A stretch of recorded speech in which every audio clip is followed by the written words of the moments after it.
I sat in the divorce attorney's office, watching my soon-to-be ex-husband, James Harrison, swagger around like he owned the place. Next to him, his girlfriend Melissa, preened in her designer outfit, probably already planning which of his luxury cars she claimed first. So, James leaned back in his chair, smirking about the division of assets. Yes, his lawyer said, shuffling some papers. Mrs. Harrison, given your position as an accountant at Elite Motors. Just a bookkeeper, really, James interrupted, winking at Melissa. Keeps track of the small stuff while I handle the real business. Speaking of which, he added, pulling out his phone, just closed another deal on a Lamborghini. That's 3 this month. My lawyer, Sarah Martinez, glanced at me. I gave her a subtle nod. Not yet. Regarding the vehicles, Sarah began carefully. My client has some concerns about the recent corporate restructuring. Corporate what? Melissa laughed, adjusting her Cartier bracelet, probably another one of James' business expenses. Oh honey, don't strain yourself with big words. Just be grateful James let you drive one of the trade-ins. I thought about my humble Honda Civic, actually a carefully chosen cover that helped me blend in while I orchestrated one of the biggest ownership transitions in the luxury car industry.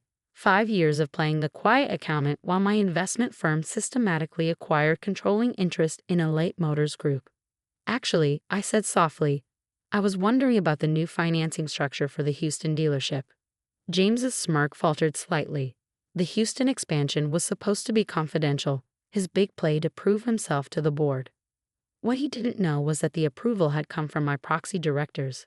That's need-to-know information, he snapped. Which you don't need to know anymore. Though he grinned at Melissa, you might want to know we're getting you that red Ferrari you wanted, baby. The one from the Anderson deal? I asked innocently. Interesting timing, considering the audit next week. James's lawyer leaned forward. Mrs. Harrison, if you're suggesting. I'm not suggesting anything, I smiled.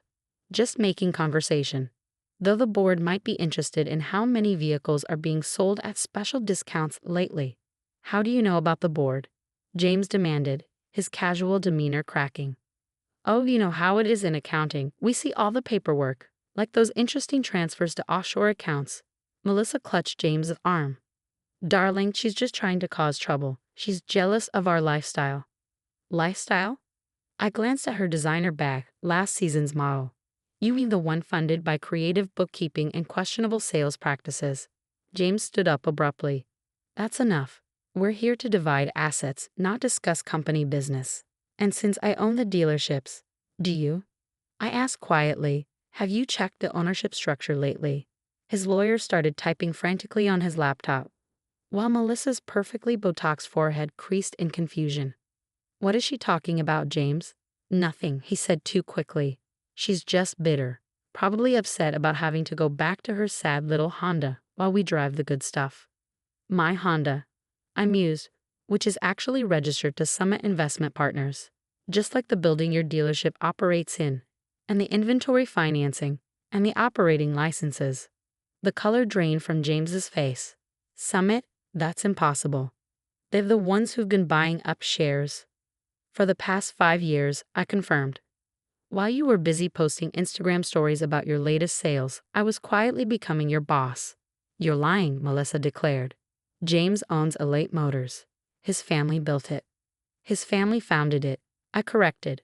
But they started selling shares years ago. It's amazing how many you can acquire when people think you're just the accountant checking their math. James's lawyer cleared his throat.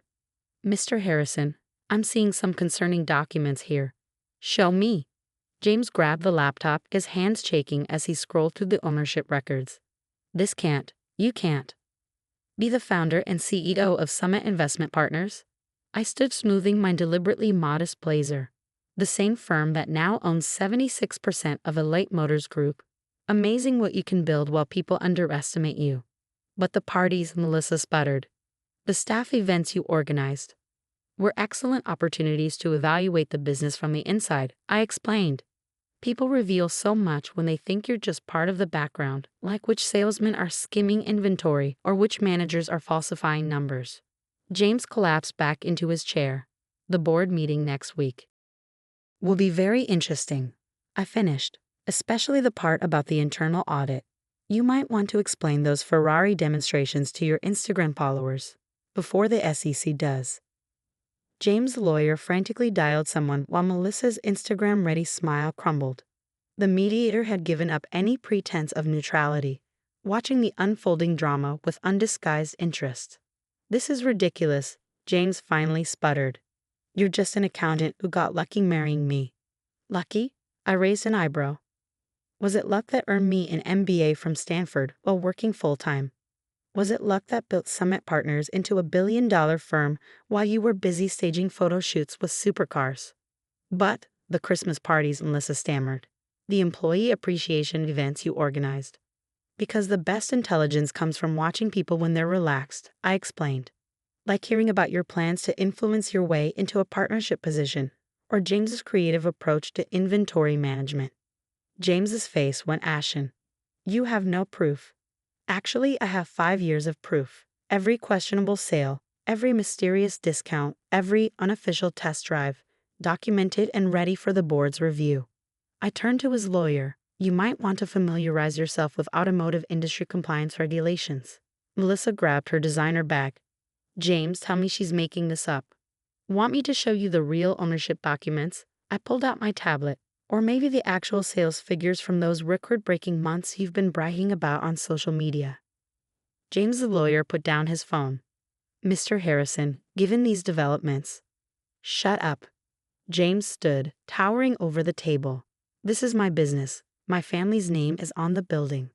"The building that Summit Partners owns," I reminded him.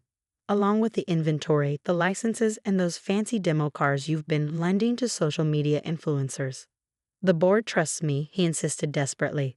"The board trusted the Harrison name," I corrected. "But after they see the audit results, well, let's just say that trust might need reevaluation." Melissa's professionally maintained composure finally cracked. "But what about the Ferrari you promised me? The house in the Hamptons?"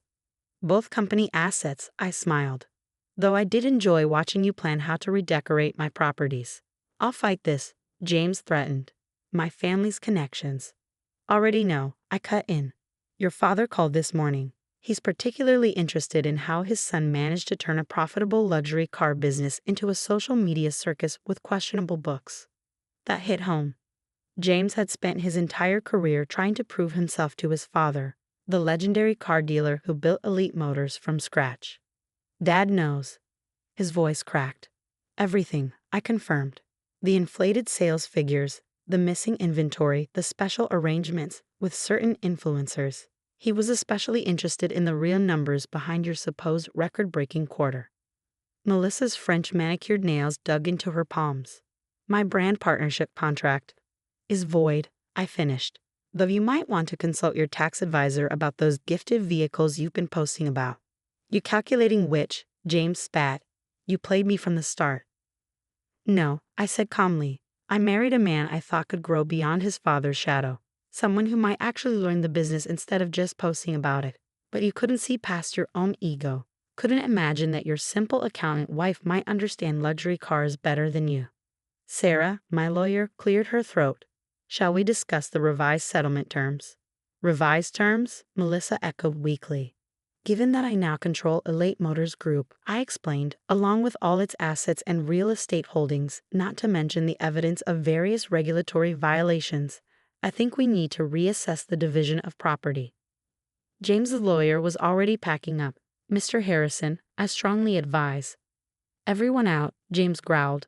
Once we were alone, he seemed to shrink inside his expensive suit. "Why the deception? Why not just tell me who you were?" "I never deceived anyone," I replied. "You saw what you wanted to see, a quiet accountant who married into luxury car royalty. You never once asked about my business background, my investments, my understanding of the industry. Even when I tried to advise you on dealership operations, you told me to stick to spreadsheets. And now," he looked up, finally seeing me clearly, "you'll destroy everything my family built?" "No," I said firmly.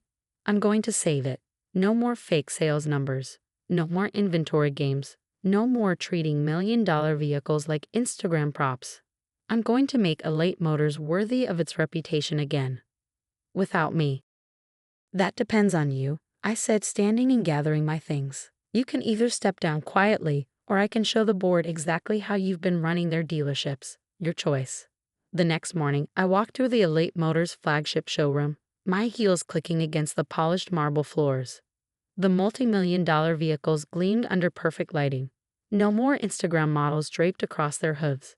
My phone buzzed constantly with messages from the Harrison family. His father wanted an emergency meeting. His mother suggested brunch to sort out this misunderstanding. Even his brothers, who had dismissed me as the bean counter at family gatherings, were suddenly eager to explore synergies. Ms. Chen, my executive assistant, appeared. Mr. Harrison Sr. is here. Send him in. I moved to the private sales suite, surrounded by the world's most exclusive automobiles. Robert Harrison Sr. entered like he still owned the place. Custom suit, signet ring, and the commanding presence that had built Elite Motors from a single dealership into a luxury car empire. Diana, he attempted a warm smile. Or should I say CEO Chen?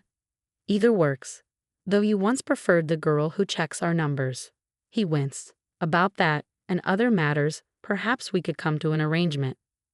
Like the arrangement you made about James's mismanagement? Or about those missing vehicles from the Collector series? Business, he said smoothly. Just business. Surely someone of your position understands how things work in this industry. I understand perfectly. You discovered your son was turning Elite Motors into his personal Instagram playground, but rather than stop him, you hoped he'd grow out of it. Now that you know who really owns the company, suddenly you want to talk. The Harrison name, he began, means nothing if we lose our dealer licenses, I finished, which your son nearly managed with his creative sales practices. A knock interrupted us. James stood in the doorway, looking lost without his usual swagger. Diana, please. Robert Harrison Sr. straightened. Son, together we cold. I think King said quietly, you've done enough protecting me, Dad. After his father left, James remained standing, taking in the showroom that had once been his playground. Summit Partners, he said finally, the investment firm that's been revolutionizing luxury car sales. Built while you thought I was just balancing books, I confirmed. Though you never did ask why I spent so much time studying industry trends. He winced. I never meet. To treat me like I was beneath you. I finished. To assume I couldn't understand high-end automobiles. To let your girlfriend mock a wife who actually saved your family's business. I was going to say, I never meant to become exactly what you warned me about, someone who cared more about appearing successful than actually being successful. I studied him for a moment. The sad thing is, I would have told you everything. If you'd ever shown real interest in my expertise. If you'd ever seen me as a partner instead of just the accountant you married. And now? Now, I gestured to the showroom. Now you get to decide what matters more, your social media fame or your family's legacy. What do you mean? I'm offering you a choice. Sign the divorce papers and walk away with your reputation somewhat intact, or force me to show the board exactly how you've been running their dealerships. Is there another way? There's always another way, I said. Start over. Learn the business properly. Prove you're more than just flashy sales videos. How? Sales floor. Entry level. Every executive in my company starts there. Learning the products, understanding true customer service, building real relationships. Like you did? Like I still do. I nodded toward the showroom. Why do you think I still personally handle our top collector clients? He was quiet for a moment, looking around at the empire his wife had built while he was posing for photos. When can I start? After the divorce is finalized. If you earn it. Not because of your name, but because of your potential. As he turned to leave, he paused. The dealerships will still be part of your legacy, I said quietly, just not the way you imagined. After he left, I walked the showroom floor, watching the morning sun play across millions of dollars worth of automotive art. Somewhere out there, Melissa was probably deleting her influencer posts. The Harrison family was likely in crisis mode. The board members were reviewing their portfolios. But here, in this showroom, in this company I'd built while being underestimated, I finally felt truly seen.